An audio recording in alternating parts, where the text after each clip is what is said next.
कभी सोचा है कि अमीर लोग और अमीर कैसे बनते चले जाते हैं? आज हम रॉबर्ट कियोसाकी के फाइनेंशियल आईक्यू के उन्हीं सीक्रेट्स को समझने वाले हैं। ये वो 5 पिलर्स हैं जिन पर वेल्थ क्रिएशन की पूरी इमारत टिकी होती है। कियोसाकी का एक बहुत ही पावरफुल आइडिया है।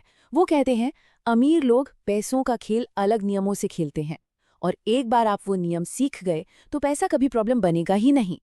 ये बात जितनी सीधी लगती है उतनी ही गहरी है। मतलब पैसे के नियम सबके लिए एक जैसे नहीं हैं। तो फिर सवाल उठता है कि भाई ये नियम हैं क्या? कियोसाकी ने फाइनेंशियल इंटेलिजेंस को 5 हिस्सों में बांटा है, 5 मजबूत पिलर्स। तो चलिए एक एक करके इन पावरफुल रूल्स को डिकोड करते हैं। सबसे पहला फाइनेंशियल आईक्यू है ज्यादा पैसा कैसे बनाया जाए। और सुनिए, ये सिर्फ ज्यादा सैलरी पाने के बारे में बिल्कुल नहीं है। ये उस माइंडसेट को डेवलप करने के बारे में है जो दौलत को अट्रैक्ट करता है। ये सोचने का एक बिल्कुल ही अलग तरीका है। तो चलिए पहले और सबसे फंडामेंटल प्रिंसिपल से शुरू करते हैं। ये वो आइडिया है जो किसी की भी कमाई करने की क्षमता को हमेशा के लिए बदल सकता है। काम का असली मकसद कमाना नहीं, सीखना है। कियोसाकी कहते हैं कि ऐसी जॉब्स चुनो जो आपको नई स्किल्स सिखाएं, भले ही शुरुआत में सैलरी थोड़ी कम क्यों ना हो। पता है, उन्होंने खुद अपनी पहली नौकरी सिर्फ इसलिए की थी ताकि वो सेल्स सीख सकें, बेचना सीख सकें। ये वो सोच है जो लॉन्ग टर्म ग्रोथ पर फोकस करती है, न कि शॉर्ट टर्म फायदों पर। तो इनकम बढ़ाने के 3 सीधे रास्ते हैं। पहला, मुश्किलों से भागो मत, उन्हें गले लगाओ। इससे प्रॉब्लम सॉल्विंग स्किल आएगी। दूसरा, और भी बड़ी और भी मुश्किल प्रॉब्लम्स को सॉल्व करके एक्सपीरियंस हासिल करो। और तीसरा, अपने ज्ञान का इस्तेमाल करके दूसरों की फाइनेंशियल प्रॉब्लम सुलझाने में उनकी मदद करो। सीधी सी बात है, जितनी बड़ी प्रॉब्लम सॉल्व करोगे उतना बड़ा पैसा कमाओगे। अब आते हैं दूसरे पिलर पर। देखिए, पैसा कमाना तो एक हिस्सा है, लेकिन उसे फाइनेंशियल शिकारियों से बचाकर रखना भी उतना ही, बल्कि शायद उससे भी ज्यादा जरूरी है। तो ये है दूसरा बहुत जरूरी सिद्धांत कि हमारी मेहनत की कमाई को आखिर सुरक्षित कैसे रखा जाए। कियोसाकी कुछ फाइनेंशियल शिकारियों के बारे में बताते हैं, जैसे कि बैंक जो सेविंग्स पर तो मामूली ब्याज देते हैं लेकिन लोन बहुत ऊंचे ब्याज पर देते हैं, या फिर ब्रोकर्स जिन्हें शायद किताबी ज्ञान हो पर असल दुनिया का कोई तजुर्बा नहीं। और हाँ, वो फाइनेंशियल एडवाइजर्स जो अक्सर पुरानी और जोखिम भरी सलाह देते रहते हैं। तो किसी पर भी आंख बंद करके भरोसा करना ठीक नहीं। तो फिर सबसे अच्छा बचाव क्या है? सेल्फ एजुकेशन, मतलब खुद सीखना।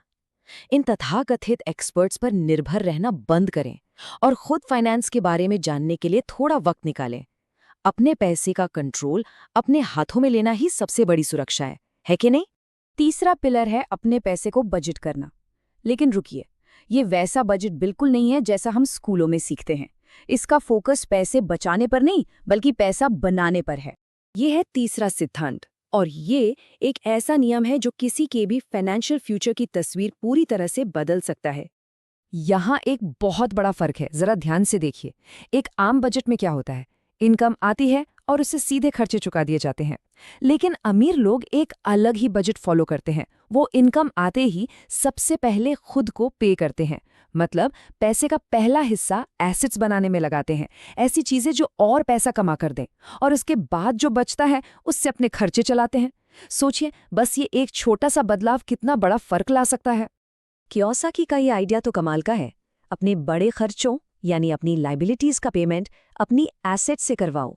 मान लीजिए किसी को एक लग्जरी कार खरीदनी है, तो उसे खरीदने से पहले एक ऐसा एसेट बनाओ, जैसे कोई रेंटल प्रॉपर्टी, जो इतनी इनकम जनरेट करे कि उससे कार की ईएमआई और मेंटेनेंस का खर्चा निकल जाए। इस तरह आपकी संपत्ति आपके शौक पूरे कर रही है। ये है फाइनेंशियल फ्रीडम, जहां आपका पैसा आपके लिए काम करता है, ना कि आप पैसे के लिए। चलिए अब आखिरी 2 फाइनेंशियल आईक्यू पर चलते हैं। ये दोनों साथ में काम करते हैं। एक है इन्वेस्टिंग और दूसरा है सही जानकारी को समझना। चौथा पिलर है पैसे को लिवरेज करने की कला, यानी इन्वेस्टमेंट। ये अपने पैसे को काम पर लगाने का एक स्मार्ट तरीका है। कियोसाकी कहते हैं कि सिर्फ सेविंग्स अकाउंट और एफडी जैसे पारंपरिक तरीकों से आगे देखो। वो रियल एस्टेट, स्टॉक्स और अपना खुद का बिजनेस जैसे ऑप्शंस पर जोर देते हैं। ये वो रास्ते हैं जो पैसिव इनकम बनाते हैं, यानी ऐसी कमाई जिसके लिए आपको लगातार खटना नहीं पड़ता। और अब 5वां और शायद आज के इन्फॉर्मेशन के ज़माने में सबसे ज़रूरी पिलर, जानकारी को मैनेज करना।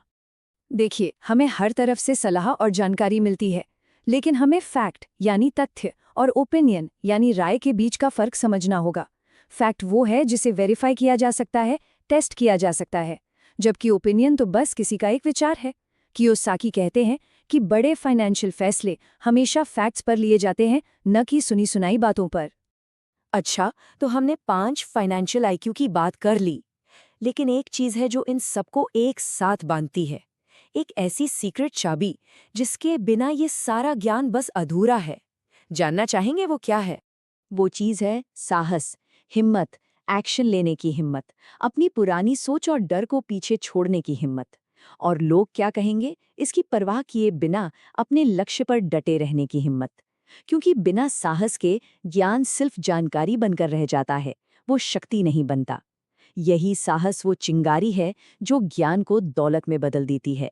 तो सार ये है कि असली फाइनेंशियल इंटेलिजेंस के लिए इन पांचों आईक्यू को एक साथ पैरेलली डेवलप करना पड़ता है।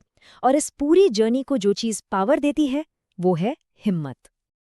और अब जाते जाते एक सवाल, जरा अपनी फाइनेंशियल दुनिया में झांक कर देखिए और सोचिए कि ऐसा कौन सा तथ्य है जिसे हर कोई सच मानता है, पर क्या पता वो सिर्फ एक राय हो। इस पर सोचिएगा जरूर।